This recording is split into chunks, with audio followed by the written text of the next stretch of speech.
అందరికీ నమస్కారం. అవధానుల విజయలక్ష్మి గారు రాసిన మంగపతి డజనున్నర మినపట్లు 4వ భాగంలోకి వెళ్ళిపోదాం. ఇంటిని సమీపిస్తున్న కొద్దీ మంగపతి గుండె వేగం హెచ్చసాగింది. గేటులోని లోపలికి అడుగు పెట్టగానే ముందు పక్కింటి వైపు చూశాడు మంగపతి. తన ఇంటి తలుపు తీసి ఉండి దొంగలు పడి దోచుకుపోయినా పర్వాలేదు కానీ పక్కింటి చెల్లెమ్మ మాత్రం ఇంట్లో ఉండకూడదు. పక్కింటి తలుపు బయటి నుండి తాళం వేసి ఉంది. అమ్మయ్యా అంటూ తేలిగ్గా నిట్టూర్చాడు. మర్నాడు కొబ్బరి పచ్చడికని కొన్న కొబ్బరికాయ ఇంట్లోనే ఉంది కాబట్టి మళ్ళా కొనవలసిన బాధ తప్పింది. నన్ను కాపాడావు, నువ్వు చల్లని తండ్రివి అని కనిపించని ఆ దేవుడికి మనసులోనే చేతులెత్తి మొక్కాడు. ఆవిడగారు మరో 2 గంటల దాకా ఇంటికి రాదు. ఈ లోపున నానబెట్టిన బియ్యం పప్పు గబగబా ఎండబెట్టేయాలి. ఇంటి తాళం తీసి ఒక్క ఉదుటున ఇంట్లోకి పరిగెత్తి యుద్ధ ప్రాతిపదిక మీద పనులు చేయడం మొదలుపెట్టాడు. నానబెట్టిన వాటిని గబగబా 4 భాగాలు చేసేశాడు. అందులో ఒక భాగం మళ్ళా నీళ్లలో వేసి మిగిలిన బియ్యాన్ని పప్పుని ఒక దుప్పటిలో మూట కట్టి ఆ మూటని పెరట్లోకి తీసుకెళ్ళాడు. బాగా ఎండపడే చోట ఆ దుప్పటిని విప్పి పరిచి పప్పుని బియ్యాన్ని ఆ దుప్పటి మీద నిరిపాడు. తను వెళ్ళి వంటింటి గుమ్మం మీద కూర్చున్నాడు. కాకులు వచ్చి ఆ బియ్యాన్ని కెలికేయకుండా చూడ్డానికి.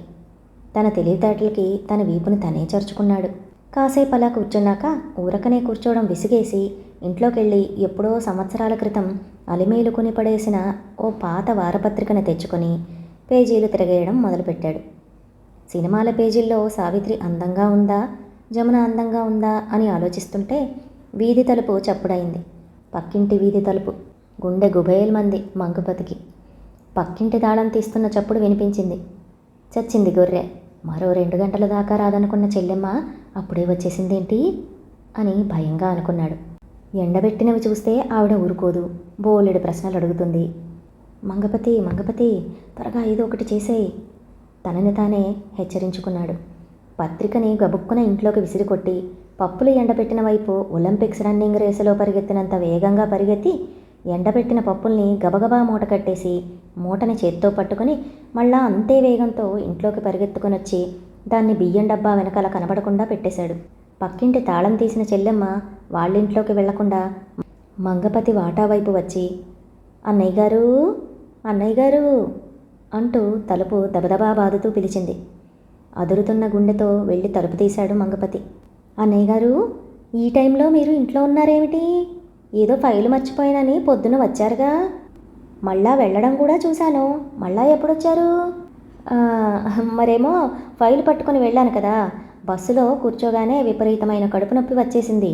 ఆఫీస్కి వెళ్ళినా పని చేయలేనని బస్సు దిగిపోయి వెనక్కు వచ్చేశాను. నోటికి వచ్చిన అబద్ధం చెప్పేశాడు.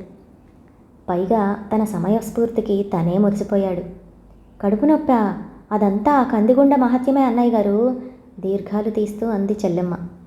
నా బొంద, కందిగుండ సీసా ఖాళీ అయిపోయి 1 నెల రోజులు దాటింది. ఇంకా ఈవిడ దృష్టి దాన్ని మించిపోలేదు. 1 నెల రోజుల క్రితం తిన్న కందిగుండకి ఇప్పుడు కడుపు నొప్పి రావడం ఏమిటి? మనసులోనే విసుక్కున్నాడు మంగపతి. ఆ మాట పైకి అంటే తనకి అప్పుడప్పుడు దొరికే ఆ 4 కూర ముక్కలు కూడా దొరకవు. అన్నయ్య గారు, ఒక పని చేయండి. రేపు మరేం టిఫిన్లు గట్రా చేసుకోకండి. 3 పూటల మొత్తం అన్నంలో ఇంత వేయించిన వాము ఉప్పు కలుపుకొని తినండి. వాము కావాలంటే నేను వేయించి ఇస్తాను చెల్లెమ్మ సలహా ఇచ్చేసింది.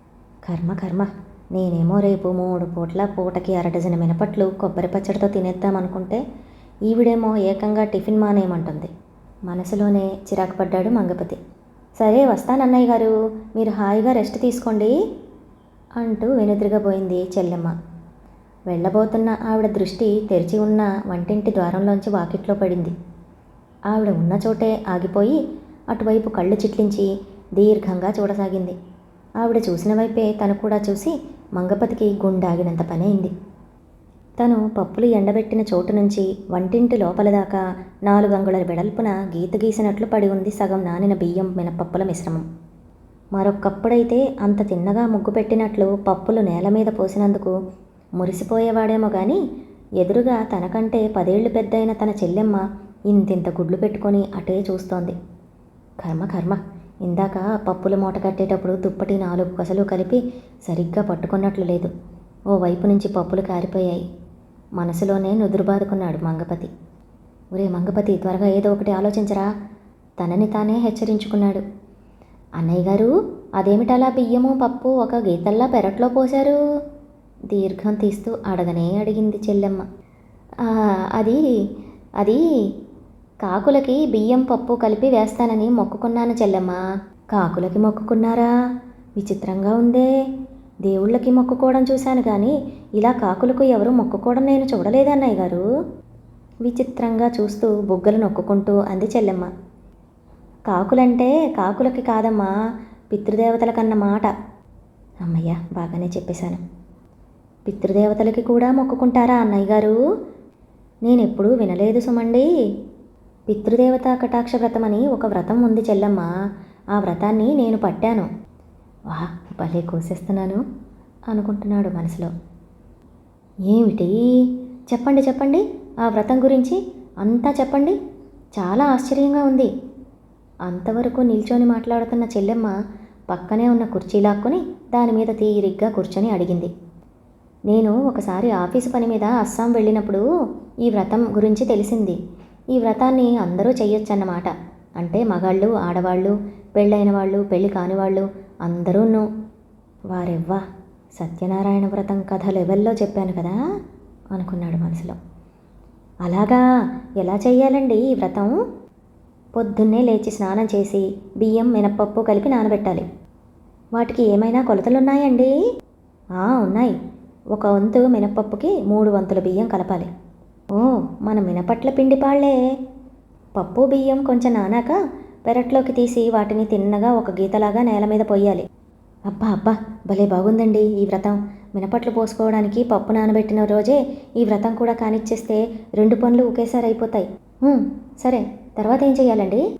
బియ్యం మినపప్పు కలిపిన మిశ్రమాన్ని గీతలా పోసిన తర్వాత వంటింటి గుమ్మం మీద కూర్చుని పితృదేవతలను ప్రార్థించి పిలవాలి. అప్పుడే మన కోరికేమిటో కూడా చెప్పాలి.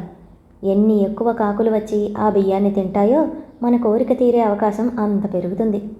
మరి కాకులొచ్చి తినకపోతే? మరో రోజు మళ్ళా చెయ్యాలి. నాకు ఆఫీసులో చాలా ఏళ్ల నుంచి ప్రమోషన్ రావడం లేదు, అందుకే ఈ వ్రతం పట్టాను. ఈరోజు సెలవు పెట్టింది కూడా అందుకే.